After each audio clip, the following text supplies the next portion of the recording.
Welcome to my channel and my name is Khushboo Mehrotra. So student, आज मैं आपको बताऊंगी कि यूपी स्टेट के जुडिशरी एग्ज़ाम की प्रिपरेशन कैसे की जाती है। सबसे पहले मैं आपको स्टार्ट करूंगी यूपी एपीओ के पेपर से, जिसको हम बोलते हैं जो हमारे जो गवर्नमेंट वकील के एग्ज़ाम्स होते हैं।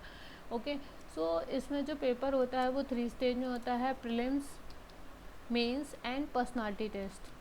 प्रीलिम्स जो होता है वो ऑब्जेक्टिव टाइप होता है, मेंस हमारा सब्जेक्टिव टाइप होता है, पर्सनालिटी टेस्ट इंटरव्यू। जो प्रीलिम्स होता है वो 2 पार्ट्स में होता है, सॉरी। वन होता है हमारा, पार्ट 1 होता है GK and second part is law subject. जैसा कि मैंने आपको बताया, आज मैं आपको ये बताऊंगी कि जो हमारा यूपी एपीओ का पेपर होता है उसका जो पैटर्न होता है, बेसिकली किस तरह से आपको एक स्ट्रैटेजी बनानी चाहिए पढ़ने के लिए। ठीक है, किस बुक से आपको पढ़ना चाहिए, कितना टाइम आपको देना चाहिए पढ़ने के लिए, कैसे आपको तैयारी करनी होगी, वो सारी चीज़ें मैं आज आपको बताऊंगी। सबसे पहले मैं स्टार्ट करते हैं पार्ट 1 से, ऑब्जेक्टिव टाइप, जो कि होता है जिसमें हमारा पेपर जो होता है वो 120 मिनट्स का होता है, और ये पेपर ऑल ओवर जो होता है प्रीलिम्स वो 150 मार्क्स का होता है, जिसमें 50 मार्क्स की आपकी जीके आती है एंड 100 मार्क्स के आपके लॉ सब्जेक्ट आते हैं। ये जो, और एक चीज़ और, प्रीलिम्स जो होता है वो निगेटिव मार्किंग होती है, उसमें 1/3। ये जो जीके आती है 50 मार्क्स की, उसको कैसे डिवाइड किया जाता है, उसको आपको क्या कितना पढ़ना है, क्योंकि ये बहुत ही ज़्यादा जीके का जो एरिया होता है वो बहुत ज़्यादा वाइटल होता है। क्या क्या पढ़े, सबसे बड़ा कंफ्यूज़न यही होता है। तो मैं आपको 1 बाय 1 डिस्क्राइब करती हूँ। सबसे पहले आते हैं हमारा जनरल साइंस। जनरल साइंस, जैसा कि आपको पता होगा, जनरल साइंस 3 पार्ट में डिवाइड होती है: फिजिक्स, केमिस्ट्री, बायोलॉजी। ठीक है, तो ये ओवरऑल मिला के आपके 8 नंबर की आती है। और उसके बाद आता है हमारा second thing is events of national and international importance.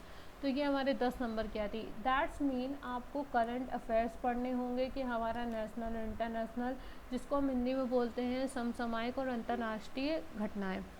उसके बाद आता है history of India. History of India जो होती है वो 3 पार्ट में डिवाइड होती है: ancient history, medieval history and modern history. Ancient history, जिसको हम हिंदी में बोलते हैं हमारे प्राचीन भारत का इतिहास; मिडिएवल हिस्ट्री, मध्यकालीन भारत का इतिहास। एंड जो हमारा मॉडर्न हिस्ट्री आता है वो होता है हमारा जितने भी आंदोलन किए गए होते हैं, यानी कि 1857 की क्रांति से लेके 1947 तक का, वो सारी डिटेल आपके हिस्ट्री ऑफ इंडिया में पूछी जाती है। इसमें वर्ल्ड हिस्ट्री नहीं आती है। उसके बाद आपका आता है fourth is Indian national momentum, मतलब कि जितने भी हमारे आंदोलन किए गए हैं देश को आज़ाद कराने के लिए, वो सारी इंफॉर्मेशन, उससे रिलेटेड जितने भी क्वेरीज, जितने भी क्वेश्चन बनते हैं, वो सारे इंडियन नेशनल मूवमेंट में पूछे जाते हैं, जो कि 8 नंबर का आता है। उसके बाद देन आता है Indian polity and economy. Indian polity जो होती है वो आपके हमारे भारत की राज्य व्यवस्था होती है, जिसमें आपके पार्लियामेंट, आपकी कार्यपालिका, न्यायपालिका, विधायिका कैसे कार्य करती है, कार्यपालिका कैसे कार्य करती है, एंड हमारी क्या कहते हैं, हमारे यहाँ देश की पार्लियामेंट कैसे काम करती है, वो सारी चीज़ें, ईच एंड एवरीथिंग हमारा इंडियन पॉलिटी में आता है।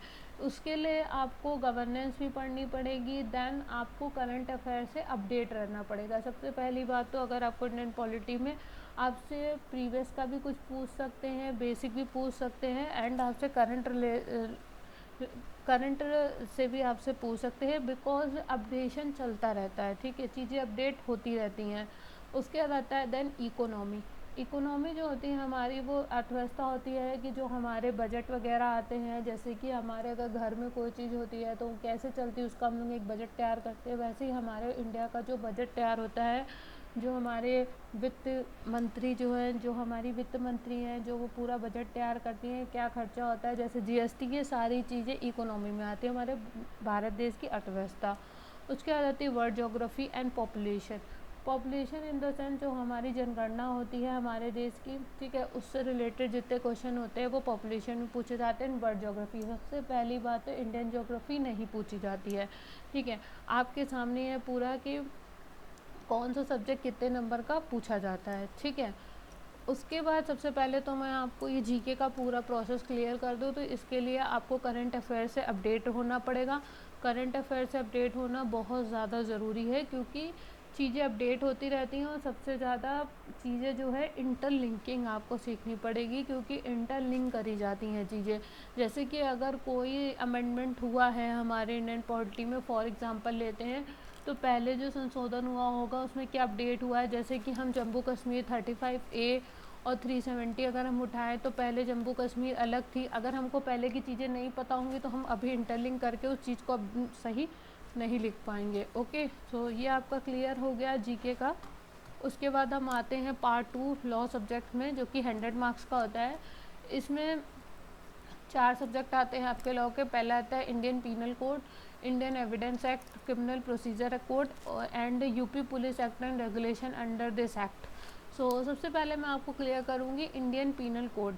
इंडियन पीनल कोड जो होता है वो 35 मार्क्स नंबर का होता है, ठीक है। इंडियन पीनल कोड में सबसे पहली बात तो मैं आपको ये बता दूं कि अगर आपको प्रीलिम्स क्लियर करना है तो आपको बेयर एक्ट से पढ़ना ही पड़ेगा। ओके, बेयर एक्ट से इसलिए पढ़ना ज़रूरी है क्योंकि आप कोई भी प्रीवियस ईयर का पेपर उठा के देखेंगे प्रीलिम्स का, तो उसमें सबसे ज़्यादा सेक्शन पे फोकस किया जाता है, लैंडमार्क केसेस पे फोकस किया जाता है। सो आपसे डेफिनेशन नहीं पूछी जाती है, आपसे ये पूछा जाता है कि किस डेफिनेशन में कौन सा सेक्शन लगेगा, ठीक है, कौन सा सेक्शन लगेगा।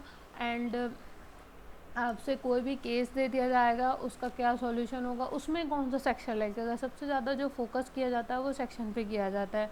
ओके, तो बेयर एक्ट में क्या होता है, और इसमें कुछ भी पूछ सकते हैं आपसे, सेक्शन भी पूछ सकते हैं, सब सेक्शन भी पूछ सकते हैं, तो 1 बाय 1 कहीं से भी पूछ सकते हैं। तो उसके लिए आपको फोकस करना पड़ेगा कि आपका एक एक सेक्शन जो है वो अच्छे से आपको लर्न हो। ओके, देन आपको लैंडमार्क केसेस पे बहुत ज़्यादा फोकस करना पड़ेगा। उसके बाद आता है हमारा Indian evidence act. Indian evidence act में आपको ये करना पड़ेगा कि आपको अपना सेल्फ नोट्स बना लें तो ज़्यादा बेटर होगा। और इसमें भी आपको इंटरलिंकिंग सीखनी पड़ेगी, क्योंकि Indian penal code, Indian evidence act and criminal procedure code, ये तीनों जो सब्जेक्ट हैं ये हमारे मेजर एक्ट होते हैं, ठीक है। इसके कंबाइंड बुक भी आती है, आप चाहें तो उससे भी पढ़ सकते हैं या बेयर एक्ट से भी पढ़ सकते हैं, बट ये तीनों आपस में इंटरलिंक होते हैं। अगर आप criminal procedure code and Indian evidence act and Indian penal code, अगर इन तीनों को आप इंटरलिंक करके पढ़ेंगे तो इसमें आपको काफ़ी ज़्यादा बेनिफिट होगा, क्योंकि ये आपस में, क्योंकि जब तक एविडेंस नहीं होता है तब तक कोई कार्रवाई नहीं होती है, और जब तक कोई अपराध नहीं होता है तब तक कोई भी क्रिमिनल की कोई भी प्रोसीजर नहीं होता, कोई भी न्यायिक क्रियाएं नहीं होती हैं, ठीक है। तो इसीलिए ये एक बुक में भी मर्ज होकर आती हैं मेजर एक्ट में। इसीलिए अगर आप इनको लिंक करके पढ़ेंगे तो आपके सारे कॉन्सेप्ट बहुत अच्छे से क्लियर हो जाएंगे। तो अगर आपको जब ये पता नहीं होगा कि आपने क्या अपराध का मतलब क्या होता है, अपराध होता क्या है, इसलिए मैं आपको यही सजेस्ट करूँगी कि सबसे पहले CRPC ना पढ़ें, बिकॉज जब तक आपको यही नहीं पता होगा कि एविडेंस क्या होता है, कैसे कैसे किस तरीके से क्या सबूत होते हैं, क्या तथ्य होता है, ठीक है, क्या विधि होती है, क्या अपराध होता है, कोई व्यक्ति अपराधी कब बन जाता है, जब तक आपको ये चीज़ें क्लियर नहीं होंगी तब तक आपको न्याय की प्रोसीजर नहीं पता चल पाएगा, तब तक आपको न्याय प्रोसीजर की चीज़ें नहीं समझ में आएंगी।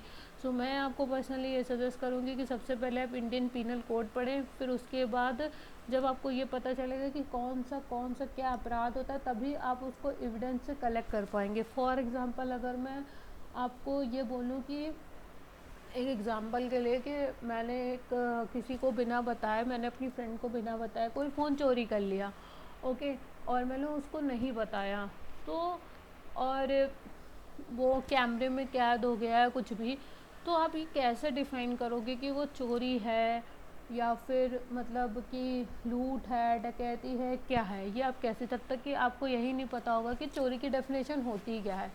तो उसके लिए आपको सबसे पहले इंडियन पीनल कोड पढ़ना पड़ेगा, उसके बाद एविडेंस एक्ट पढ़िए, उसके बाद आप CRPC पढ़िए, देन आता है यूपी पुलिस एक्ट।